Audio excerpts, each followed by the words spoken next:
ગઈકાલે ગૃહ રાજ્યમંત્રી હર્ષ સંઘવીએ વિધાનસભામાં જબરજસ્ત બેટિંગ કરી હતી, ચાપખાબાજી કરી હતી અને એ પછી આજે કોંગ્રેસના ધારાસભ્ય શૈલેષ પરમારે વળતો જવાબ આપ્યો છે। પછી એ ડિમોલિશનની વાત હોય કે પછી હર્ષ સંઘવીના એ નિવેદનની વાત હોય, જેમાં એમણે કહ્યું હતું કે કેટલાક ધારાસભ્યો મને ફોન કરે છે, વ્યાજખોરોને છોડી મૂકવા માટેની ભલામણો કરે છે।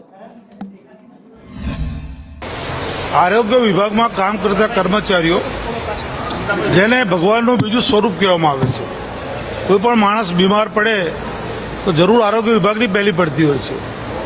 સરકારે ચૂંટણી પહેલા જ્યારે આરોગ્ય કર્મચારીઓ જ્યારે આંદોલન કર્યું ત્યારે એમને સમાધાન કરીને એમને જે 4 માંગણીઓ હતી 4 માંગણીઓને સ્વીકાર કર્યો હતો।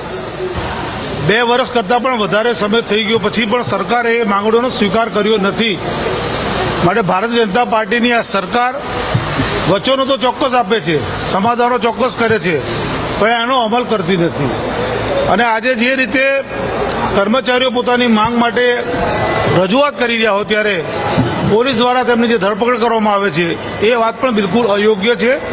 આરોગ્ય કર્મચારીઓની જે માંગ છે, માંગ સાથે સરકારે જે સમાધાન કર્યું હતું એ 4 માંગણીઓ સરકારે સ્વીકારવી જોઈએ અને એનો અમલ કરવો જોઈએ, કોંગ્રેસ પાર્ટી તરફથી માંગણી